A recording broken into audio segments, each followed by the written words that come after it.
अस्सलामु अलैकुम वरहमतुल्लाहि वबरकातुहु। इन्नल हम्दलिल्लाहि नहमदुहु व नस्तईनुहु व नस्तगफिरुहु व नऊज़ु बिल्लाहि मिन शुरूरि अनफुसिना व मिन सय्यिआति अअमालिना। मन यहदिहिल्लाहु फला मुदिल्ल लहु व मन युद्लिल्हु फला हादिय लहु। अशहदु अल्ला इलाहा इल्लल्लाह व अशहदु अन्न मुहम्मदन अब्दुहु व रसूलुहु अम्मा बाद। या अय्युहन्नास इत्तकू रब्बकुमुल्लज़ी खलक़कुम मिन नफ्सिन वाहिदा व खलक़ मिन्हा ज़ौजहा व बस्स मिन्हुमा रिजालन कसीरन व निसा वत्तकुल्लाह अल्लज़ी तसाअलून बिही वल अर्हाम இன்னல்லாஹ கான அலைக்கும் ரகீபா.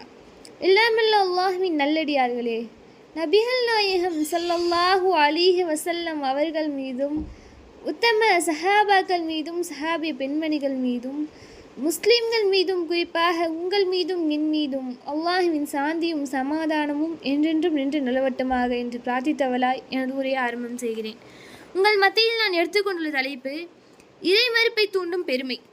அனைத்து விதமான மோசமான தன்மைகள், தீய செயல்பாடுகள் இன்னும் வழிகேட்டில் விட்டு விலகி இருக்குமாறும் அவற்றிலிருந்து மீண்டு வருமாறும் மனித சமுதாயத்துக்கு இஸ்லாம் மார்க்கம் சொல்லுது. இவ்வகையில் இன்று சர்வ சாதாரணமாக சக மனிதர்களிடத்தில் தென்படுற பெருமை அடிக்கிற பண்பை பற்றியும் அல் குரான்லையும் ஹதீஸ்லையும் சுட்டி காட்டப்பட்டிருக்கு. பொதுவாகவே பெருமை அடிக்கவங்க தங்களுடைய தொழில், நல்ல செயல்கள், குடும்பம் மற்றும் பழக்க வழக்கங்களை பற்றி அடுத்தவர்களிடம் அவசியமின்றி கூறி ஆனந்தம் அடைவதை அறிந்து கொள்வோம். மேலும் இப்போ அன்புடையவர்களுக்கு மற்றொரு அறிவுரையும் வந்து நபிகள் நாயகம் ஸல்லல்லாஹு அலைஹி வஸல்லம் அறிவிச்சிருக்காங்க. சிறிய அளவிலும் தன் உள்ளத்தில் பெருமை கொண்ட ஒருவர் வந்து சொர்க்கத்தில் நுழைமாட்டார் அப்படின்னு சொல்லி நபிகள் நாயகம் ஸல்லல்லாஹு அலைஹி வஸல்லம் கூறினாங்க. அப்போது ஒரு மனிதர் தன் ஆடை அழகாக இருக்கணும், தன் செருப்பு அழகாக இருக்கணும் அப்படின்றது விரும்புறது வந்துட்டு தற்பெருமை ஆகுமா அப்படின்னு சொல்லி கேட்குறாங்க. நிச்சயமாக அல்லாஹ் அழகானவன், அவன் அழகையே விரும்புகிறான். பெருமை கொள்வது என்பது சத்தியத்தை நிராகரிப்பதும் மக்களை வந்துட்டு இழிவாக எண்ணுவதும் தான் அப்படின்னு சொல்லி நபிகள் நாயகம் ஸல்லல்லாஹு அலைஹி வஸல்லம் அவங்க வந்துட்டு சொல்கிறாங்க. அல்லாஹ்வால் அதில் போட்ட அற்கொடைகளின் அடிப்படையை விளங்காமல் தங்களை தாங்களே உயர்வாகவும் சிறப்பாகவும் கருதி கொண்டு மற்றவர்களை மட்டமாகவும் இழிவாகவும் நினைப்பவங்கள் எல்லாம் பெருமை அடிப்பவர்களால் என்று இந்த மேற்கண்ட ஹதீஸ் மூலம் நம்ம அறியலாம். பெருமை அடிப்பவர்களுக்கு மறுமையிலே கடுமையான வேதனைகள் காத்திருப்பதோடு இம்மையில் அவங்களுக்கு வழங்கப்படுகின்ற தண்டனை பற்றியும் அல்லாஹ் தஆலா தன் திருமறையில சொல்கிறான். எவர்கள் எல்லாம் நியாயமின்றி பெருமை அடிக்கின்றார்களோ அவர்களை அல்லாஹ் வழிகேட்டில் விட்டு விடுகிறான். அவர்கள் இறை வசனங்களை செவியேற்றாலும் அதற்கு கட்டுப்படாமல் உண்மையை உதாசீனப்படுத்தியவர்களாக அசத்தியத்திலேயே தங்களை அர்ப்பணித்தவர்களாக மாறிவிடுவார்கள். இந்த படிப்பினை நமக்கு புரிய வைப்பதற்காக பெருமை எடுத்து வறுமை மீது வாழ்க்கை வரலாறு வந்துட்டு அல்லாஹ் தஆலா தன் திருமறையில சொல்கிறான். இன்னும் ஆதம் அலைஹிஸ்ஸலாம் அவர்களுக்கு மரியாதை செய்யுமாறு அல்லாஹ் ஆணையிட்ட போது மலக்குமார்கள் இறைவனின் கட்டளைக்கு முழுமையாக கட்டுப்பட்டார்கள். ஆனால் இப்லீஸ் மட்டும் அல்லாஹ்வின் போதனைக்கு பணியாமல் வழி தவறி போனான். வானவர்களின் அவையிலேயே அங்கம் வகிக்கின்ற அளவுக்கு அந்தஸ்து பெற்றிருந்தவன் அல்லாஹ்வால் சபிக்கப்பட்டவனாகவும் எச்சரிக்கப்பட்டவனாகவும் வெளியேற்றப்பட்டான். இதை பற்றி அல்லாஹ் திருமறையில இவ்வாறு சொல்கிறான். நான் உனக்கு கட்டளையிட்ட போது பணிவதை விட்டு உன்னை தடுத்தது எது என்று இறைவன் கேட்டான். நான் அவரை விட சிறந்தவன், என்னை நீ நெருப்பால் படைத்தாய், அவரை களிமண்ணால் படைத்தாய் எப்படின்னு அவன் சொன்னான். இங்கிருந்து இறங்கிவிடு, இங்கே நீ பெருமை அடிப்பது தகாது, எனவே வெளியேறு, நீ சிறுமையடைந்தவன் ஆவாய் என்று இறைவன் கூறினான். ஆதம் அலைஹிஸ்ஸலாம் அவர்கள் கீழ் நோக்கி விழுகின்ற களிமண்ணால் படைக்கப்பட்டவர், ஆனால் நானோ எப்போதும் மேல் நோக்கி எழுகின்ற நெருப்பால் படைக்கப்பட்டவன் என்று இப்லீஸ் பெருமை அடித்தான். இவ்வாறு அவன் படைப்பில் விதத்தை வந்துட்டு கொண்டு பெருமை எடுத்ததால் வழிகேட்டிலே விழுந்து விட்டான். இன்னும் 950 ஆண்டுகள் அசத்தியத்திற்கு எதிராக நூஹ் அலைஹிஸ்ஸலாம் அவர்களை வந்துட்டு அழகிய முறையில் வந்துட்டு பிரச்சாரம் செய்து வந்தாங்க.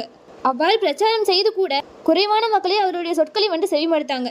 இறை தூதர் அவர்களுடைய பிரச்சாரத்தை செவிமடுக்காம அவரை பலவிதமாக வசைப்பாடியதோடு தாங்கள் இறை மறுப்பிலேயே இருப்பதற்கு பல கருத்துக்களையும் காரணங்களையும் நிராகரிப்பாளர்கள் தெரிவித்தாங்க. இதை பற்றி அல்லாஹ் தஆலா தன் திருமறையில சொல்லும்போது, எங்களை போன்ற ஒரு மனிதராகவே உம்மை காண்கிறோம், எங்களில் சிந்தனைக்குரிய உடைய தாழ்ந்தவர்களே உம்மை பின்பற்றுவதை காண்கிறோம், உங்களுக்கு எங்களை விட எந்த சிறப்பும் இருப்பதாக நாங்கள் கருதலை, மாறாக உங்களை பொய்யராகவே கருதுகிறோம் என்று அவரது சமுதாயத்தில் ஏக இறைவனை மறுத்தவர்கள் வந்து சொல்கிறாங்க.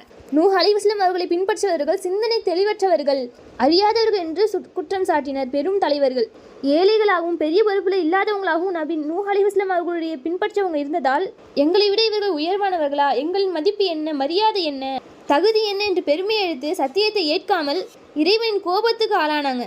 இன்னும் மாபெரும் கொடியவனாக திறந்த ஃபிரௌன் இடத்திலேயே ஓரிரை கொள்கை அறிமுகப்படுத்துமாறு மூசா அலைஹிஸ்ஸலாம் அவர்களுக்கு அல்லாஹ் ஏவும்போது மூசா அலைஹிஸ்ஸலாம் அவர்கள் தமக்கு வார்த்தைகள் தடுமாறுவதால் அல்லாஹ்வின் அனுமதியோடு ஹாரூன் அலைஹிஸ்ஸலாம் அவர்களை துணைக்கு அழைத்து சென்றாங்க.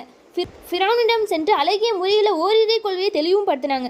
ஆனால் ஃபிரௌன் முஸ்லிம்களை வேறறுக்க மூர்க்கத்தனமாக முன்வந்தான். இவனை பற்றி அல்லாஹ் இறை வேதத்தில் சொல்லும்போது, அம் அனா ஹைரும் மின் ஹாதல்லதி ஹுவ மஹீனு வலா யகாது யுபீன். இழிந்தவரும் தெளிவாக பேச தெரியாதவருமான இவரை விட நான் சிறந்தவன் இல்லையா? இவருக்கு தங்க காப்புகள் அணிவிக்கப்பட்டிருக்க வேண்டாமா? அல்லது இவருடன் இணைந்து வானவர்கள் வந்திருக்க கூடாதா என்று கேட்டான். அவன் தனது சமூகத்தாரை அற்பமாக கருதினான் அப்படின்னு சொல்லி அல்லாஹ் தஆலா தன் திருமறையில சொல்றான். மூசா அலைஹிஸ்ஸலாம் அவர்கள் அல்லாஹ்வின் தூதர் என்பதற்கு அத்தாட்சிகளை நேரடியாக பார்த்த பிறகும் கூட அவரை நம்பாம தன்னைத்தானே கடவுள் என்று ஃபிரௌன் பிடிவாதமாக வாதித்து கொண்டிருந்தான். இன்னும் சரியாக பேச தெரியாத மூசா அலைஹிஸ்ஸலாம் அவர்களை விட தெளிவாக பேச தெரிகிற நான் தான் உயர்ந்தவன் என்றும் நான் தான் பெரிய கடவுள் என்றும் அவனிடத்தில் இருந்த ஆட்சி படைபலத்தை வந்துட்டு கொண்டு பெருமை அடிச்சு கொண்டிருந்தான். இறுதியில் அவன் அல்லாஹ்வால் ஆழ்கடல் அலையில் வந்துட்டு மூழ்கடிக்கப்பட்டான். இன்றும் கூட வெள்ளையன் கருப்பன்னு நிறத்தை கொண்டும், ஏழை பணக்காரன் செல்வத்தை கொண்டும், உயர்ந்த ஜாதி தாழ்ந்த ஜாதின்னு குலத்தை கொண்டும், இன்னும் படித்தவன் படிக்காதவன் கல்வியை கொண்டும், இன்னும் பல விஷயங்களை கொண்டு பெருமை எடுக்கக்கூடியவங்களை தான் பார்க்குறோம். இதனால் இழிவாக கருதப்படுவரின் உரிமைகள் பறிக்கப்படுவதையும், இன்னும் உண்மைகள் வந்துட்டு மூடி மறைக்கப்படுவதையும் நாம் பார்க்குறோம். இதற்கெல்லாம் மேலாக முஸ்லிம்களிலும் பலர் இணை வைப்பு, வித்அத், ஹராமான காரியங்கள், இன்னும் அனாச்சாரமான வழிகேட்டின் பக்கம் மூழ்கி திளைத்து கொண்டு அவர்களுடைய செயலுக்கு எதிராக உள்ள மார்க்க ஆதாரங்களை வந்துட்டு காட்டினாலும், அவர்கள் செய்கிற வழிகேட்டை வந்துட்டு விலக்கி சொன்னாலுமே எங்களுடைய மூதாதையர்கள் உங்களை விட சிறந்தவர்கள், அவர்களின் வழிகாட்டுதல்கள் எப்படி வழிகேடாக இருக்கும், நீங்களாம் இப்போ வந்தவங்க, ஆனால் நாங்கள் இந்த காரியங்களை காலம் காலமாக செய்து கொண்டு வரோம் என்று பெருமை எடுக்கக்கூடியவங்களாகவும் மார்க்கத்துக்கு விரோதமாக வாழ்ந்து கொண்டிருப்பவங்களாகவும் இருக்காங்க. ஆகவே இறை மறுப்பின் பக்கம் தூண்டக்கூடிய பெருமை அடிக்கின்ற பண்பிலிருந்து ஏக இறைவனான அல்லாஹ் நம் அனைவரையும் காப்பானாக. வாஹித் அஹ்வானா அனில் ஹம்துலில்லாஹி ரப்பில் ஆலமீன். அஸ்ஸலாமு அலைக்கும் வரஹ்மத்துல்லாஹி வபரகாத்துஹு.